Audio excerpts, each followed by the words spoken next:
오늘 먼저 말씀드릴 것은 이 바텀업 투자예요. 바텀업 투자. 바텀업 투자인데 바텀업이란 것이 이제 바닥입니다. 바텀은 바닥입니다. 그래서 탑다운과는 반대가 된다. 탑다운과 반대가 된다는데 투자자들 사이에서 많은 논란이 있어요. 많은 논란. 어떤 것이냐? 바로 바텀업을 해야 되냐, 탑다운을 해야 되냐 이건데 어, 밑에서부터 위로 올라갈지 아니면 위에서부터 밑으로 내려올지 여러분들이 상식적으로 생각해 보신다고 한다면은 위에서부터 밑으로 내려오는 게 더 맞다고 생각할 겁니다. 저도 예전에 그렇게 생각했어요. 근데 최근에는 저도 좀 바꿔 나가는 그런 상황인데 왜냐하면은 이게 위에서부터 밑으로 내려온다는 의미가 뭐냐면은 시장을 먼저 보고 시장을 먼저 보고 그러니까 전 세계 글로벌을 먼저 보고 그 다음에 업황을 보고 종목을 본다는 겁니다. 이게 탑다운이에요. 탑다운이고 바텀업은 종목을 먼저 보고 업황을 보고 시장을 본다. 대부분이 탑다운을 선호할 거예요. 왜냐하면은 시장을 먼저 보고 이제 좀 큰 시각에서 뭐 금리라던가 미국의 금리라던가 아니면 뭐 금이라던가 이런 것들 달러 뭐 유통 흐름 이런 것들 업황이 뭐 사양 산업인지 좋은 산업인지 IT인지 반도체인지 뭐 이런 거 있잖아요. 조선업인지 이런 것들을 중요히 생각합니다. 그래서 우리가 사실상 이 TV에서 하는 내용도 거의 다 그런 내용이에요. 근데 종목을 또 종목을 중요시 생각하는 저의 입장은 왜냐하면은 일단 종목이 좀 중요하다고 보고 있습니다. 시장이 아무리 안 좋아도 종목이 좋다고 한다면은 가거든요. 시장이 정말 안 좋아도 종목이 좋다고 하면 갑니다. 자, 그래서 일반 투자자들이 이제 시장의 흐름보다는 자기가 보유한 종목 흐름에 더 관심이 많아요. 그렇습니다. 사람들은 사실상 자기가 보유한 것에 관심이 제일 많습니다. 그래서 뭐 예를 들어서 예전에 뭐 브렉시트라던가 트럼프 대통령 뭐 당선 이런 것들 뭐 큰 이슈도 있죠. 서브프라임이라던가 이런 것들 또 환율 금리 인상, 유가 이런 것에도 적정 수준 관심은 있지만 사실상 자신이 보유하고 있는 종목이 떨어지냐 오르냐 이것이 가장 큰 이슈거든요. 가장 큰 관심입니다. 그래가지고 그런 것들을 알아두시면 되고 그리고 현재 보유하고 있는 종목이 더 지대한 관심을 갖게 됩니다. 이건 어쩔 수 없어요. 모든 사람이 다 그렇습니다. 그래서 저도 거시적인 시각보다는 약간 미시적인 시각으로 많이 말씀드리려 노력하는 사람 중에 한 명입니다. 자, 그래서 또 그것이 이제 중요한 게 수익인데 돈을 벌어야 되죠. 주식을 하다 보면. 그래서 사실상 시장이 올라도 떨어지는 종목이 있는가 하면은 시장이 떨어져도 오르는 종목이 있습니다. 그리고 시장을 주도하는 종목이 있고요. 그렇습니다. 그래서 사실 시장이 개별 종목보다 더 중요한 때는 바로 1년 12달 중에서 3달 정도밖에 되지 않아요. 3달. 3달만 시장이 중요하다. 나머지는 3달만 시장이 중요하고 나머지는 종목이 중요하다. 종목. 와, 종목이 이만큼 차지합니다. 비중이 이 정도 된다는 거예요. 그래서 나머지 9달은, 12달 중에서 9달은 개별 종목이 중요하고, 3달 정도가 시장이 중요하다. 비중으로 보면은 시장이 3.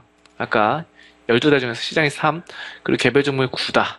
이래서 1대3이 되겠습니다. 1대3. 그래서 시장은 25% 중요하고, 그리고 종목은 75% 중요합니다. 그래서 25%대 75%로 종목이 더 중요하다. 그래서 1년 12달 중에서 왜 3달 정도가 시장이 더 중요하냐면은 사실상 시장이 이를 갑작스럽게 닥치는 쇼크가 있어요. 여러 가지 IMF라던가 9.11 테러 등등 이런 엄청난 쇼크들이 있습니다. 그런 쇼크가 있고 그 쇼크 때에는 투자 비중을 줄이는 게 마땅해요. 어쩔 수 없어요. 그래서 그때는 그 하락의 시초점에는 크게 상승했던 종목이 좀 떨어질 때 여기서 매도를 하는 것이 맞다 이렇게 말씀드리고요. 자, 그렇습니다. 그래서 브렉시트 뭐 이런 것들 또 그런 것들 9.12 테러, 서브프라임 이런 것들에는 수익이 많이 났던 것에 대한 비중은 좀 줄여 나가는 게 맞습니다. 하지만 이런 충격은 그 빈도수가 사실상 자주 일어나지 않아요. 가끔 일어나는 거죠. 가끔. 그래서 시장 때문에 우리가 속을 썩이는 일은 사실상 길지가 않습니다. 길지 않아요. 그래서 왜냐하면은 시장의 쇼크 때 우리가 바로 손절을 쳐버리기 때문이죠. 손절 쳐버려요. 그래서 손절 치거나 아니면 수익 실현을 하기 때문에 쇼크는 크게 중요하지 않다. 그래서 시장의 충격 때문에 힘든 거는 아주 초보자입니다. 극초보자. 최고의 초보자, 왕초보자 이런 사람들이 바로 힘들다는 거고, 손절을 못해서 보유 종목을 계속 가져가다가 실망을 하게 됩니다.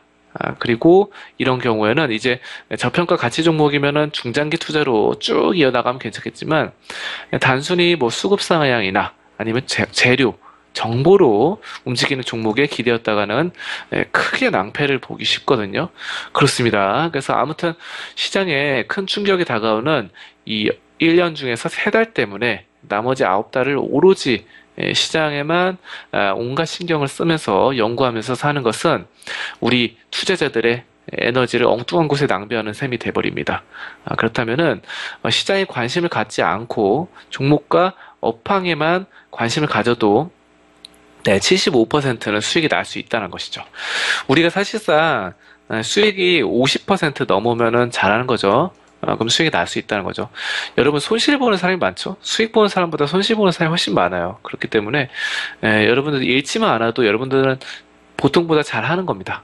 보통이 아니라 주식시장에서는 사실상 90%가 손실을 본다고 말을 해요. 90%가 손실을 보고 10%가 수익을 보는데, 여러분이 손실만 보지 않고 주식시장에서 손실만 보지 않는다면은 바로 그래도 우리가 10%, 상위 10% 안에 드는 그런 투자의 고수다, 이렇게 보시면 됩니다. 어쨌든 업황과 종목에만 관심을 가져도 75%의 수익을 보니까 굉장히 좋은 거죠. 그렇죠. 그래서 물론 25%의 시장 폭락 사태 때는 좀 재빠르게 손절을 하거나 수익 실현을 하는 것이 중요합니다. 자, 그래서 횡보하는 시장에서도 종목 선택만 잘하면은 수익을 볼 수 있습니다. 종목 선택. 예전에 이제 횡보하던 시장에서도 코스피, 코스닥, 전체 시장에서 뭐 유일하게 상한가를 가는 종목도 있어요. 그런 종목들, 어제 시장 같은 경우는 바로 뭐 아이리버 같은 종목들, 뭐 나노스 같은 종목, 이런 종목들 보시면은 시장이 뭐 그렇게까지 뭐 좋지 않다 하더라도, 시장 물론 코스닥 같은 경우 어제도 올랐지만 그래도 시장이 아주 강세는 아니었지만 그런 강세 종목들은 항상 나옵니다. 그렇기 때문에 우리가 종목에 초점을 두고 어떤 종목이 상한가로 가는지, 이런 것들을 미리 선취해서 들어가는 것이 중요하겠습니다.